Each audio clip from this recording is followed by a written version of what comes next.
Update. I hurt my fiancé and lost her trust. Original post. I, male 32, proposed to my fiancé, female 39, 2 months ago and she said yes.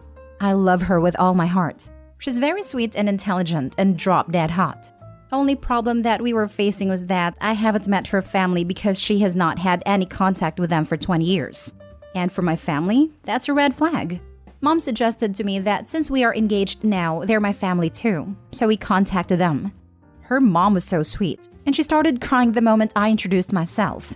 Her father is also very kind.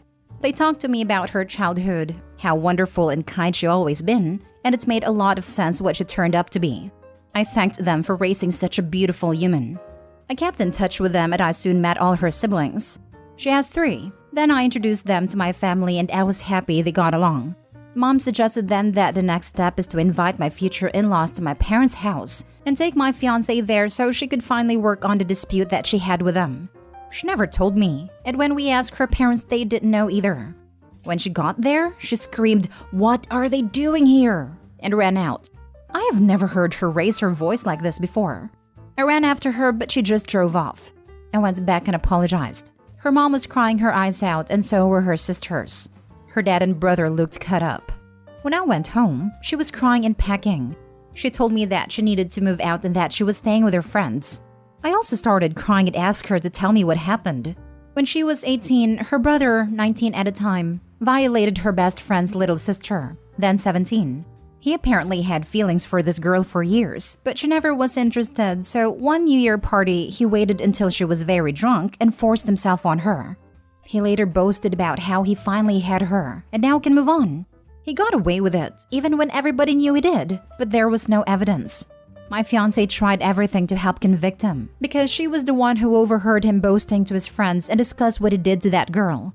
My fiancé's family did everything to protect him, and a year later, the girl ended herself. That broke my fiancé, who still suffers from severe depression.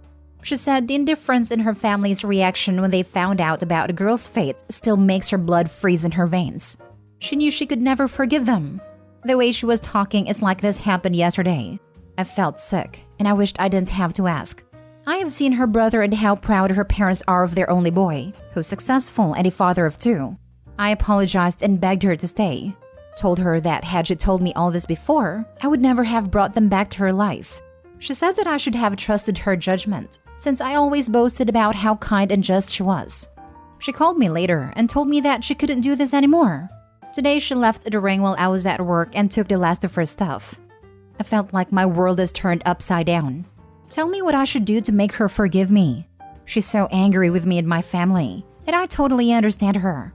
Mom says that my fiancé is being overdramatic now, and all this has happened so long ago, and we should all move on since her family still loved and wanted her back. I don't know what to do. Now for the top advice before reading the updates. The issue is, you still don't see the actual problem. Your mistake was not to underestimate what happened. Your mistakes were to not trust her judgment and going behind her back. And it's not your nor your mother's place to say if she overreacts or not. It doesn't matter if you like her family. It doesn't matter if her parents love her. You prove that you still don't get it with your last paragraph. This exactly. He literally acknowledges blaming her for his going around her back and seems to have zero self-awareness about it even in this post. She literally had no control over the situation, but Opie still wants to make it her fault. Just amazing. Yeah, when he said we, I thought he meant his fiancé and him, not his mom. Yeah, I don't blame your fiancé one bit. Your mom sounds super crazy, and I can't believe you went along with her instead of shutting her down. Sounds like Opie's ex dodged a just-no mother-in-law. Good for her. This whole mess aside, his mom would have made this woman's life miserable.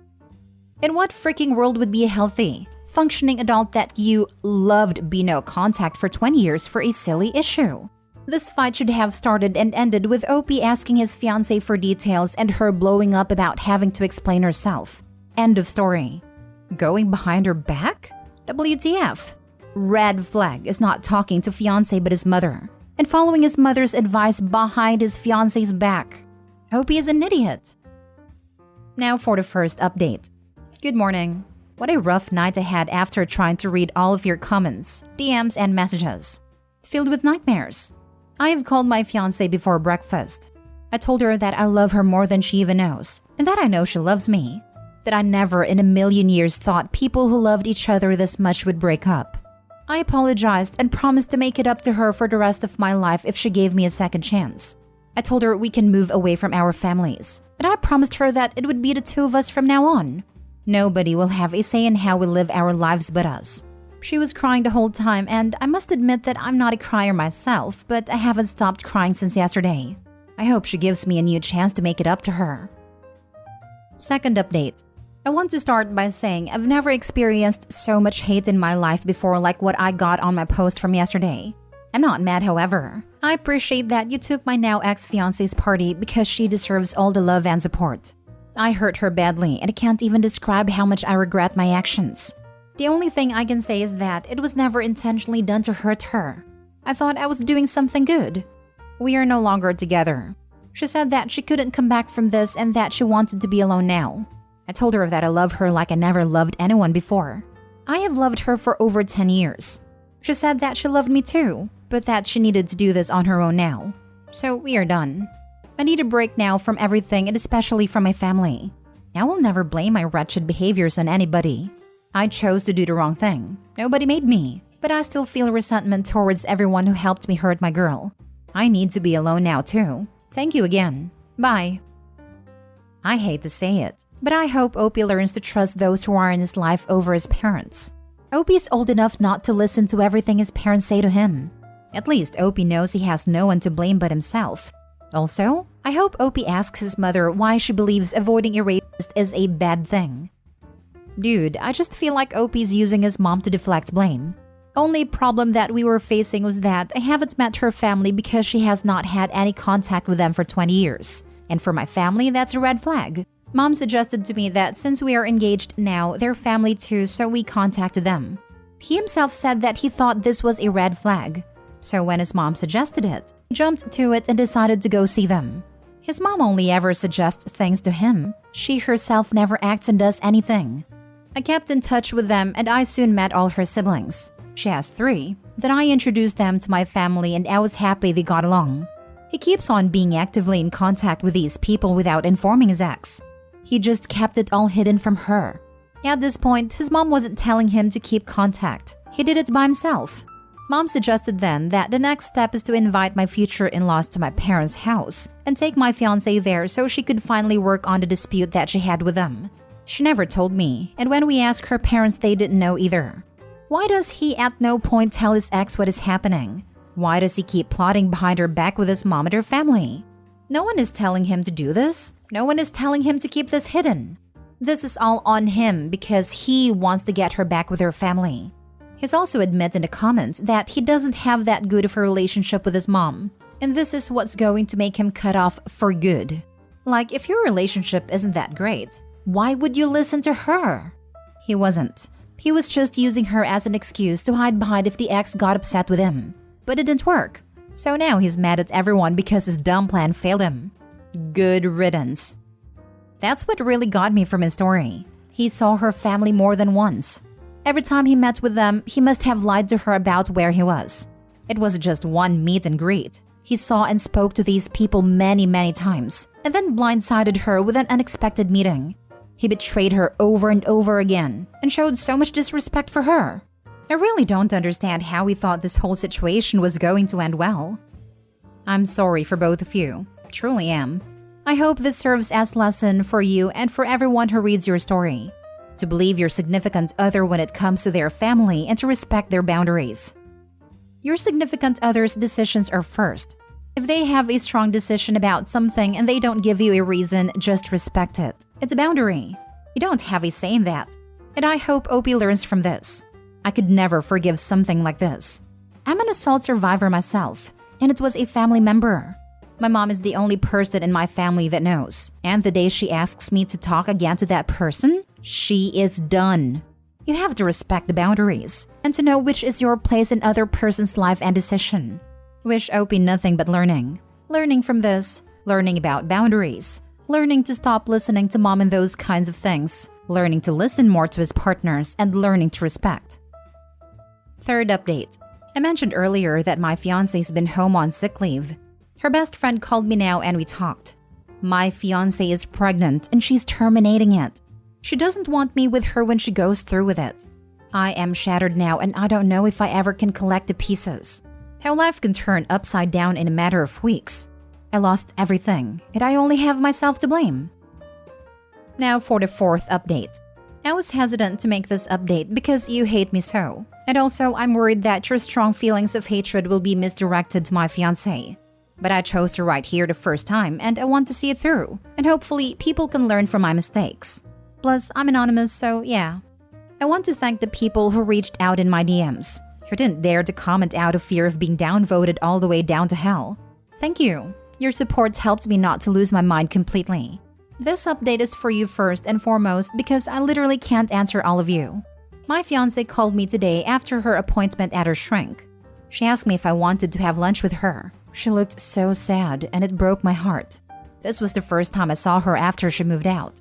I just wanted to hug her and break down crying, ask her forgiveness, but I didn't want to make it about me, so I just kissed her cheek. She didn't talk for at least 30 minutes, just looked out of the window.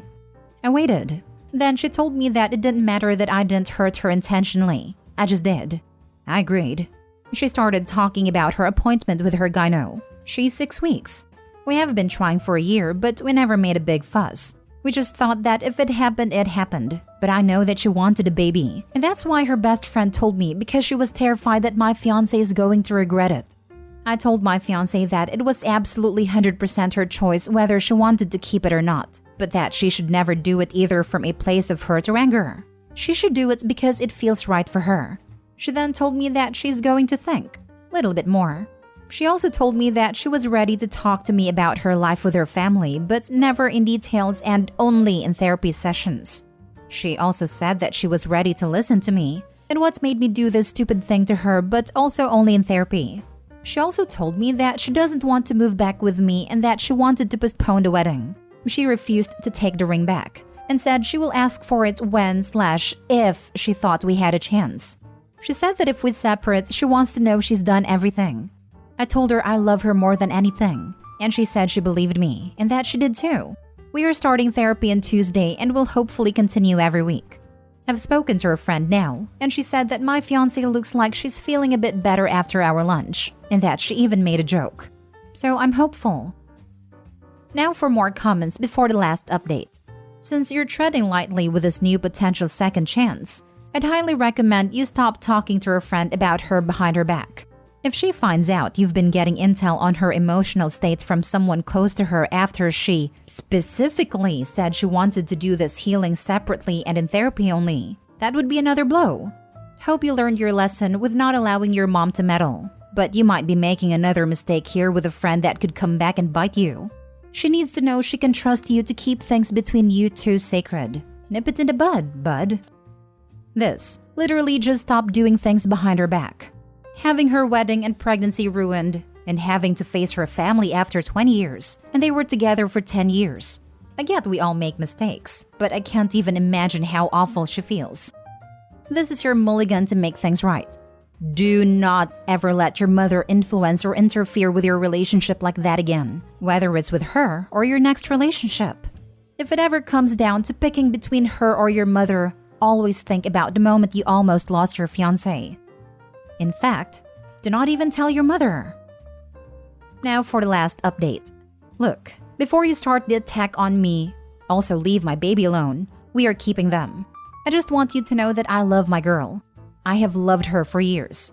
Even before we got together and when she finally agreed to go out with me, I started looking for rings. I have never done anything to hurt her before. She knows this, and I appreciate that she took it into consideration before throwing me out of her life. What I did was unforgivable, but sometimes good things can come from a bad situation. In our case, she will never have to carry that burden alone. I can finally share her secret and support her. After her initial feelings of anger and betrayal have calmed down, I can see that she's tortured. And while she has been in therapy for years, she still has a long way left, or if she comes to terms with what happened. I'm just glad that I can continue this journey with her. So we had our first session with a therapist and it was emotionally draining. I hated seeing her so hurt, but I realized how important it was. I always view her as this beautiful, stubborn, strong creature, and maybe I have handled her accordingly. She is tough, so I can be tough. You get me? Beside therapy, she has asked for space, and I would have obliged had she not called every night to talk for hours. How cute is that? Last night, I asked her to move back, and she didn't hang up. She didn't answer me first, and we continued talking about other things. Before saying goodnight, she told me that she wanted to come home.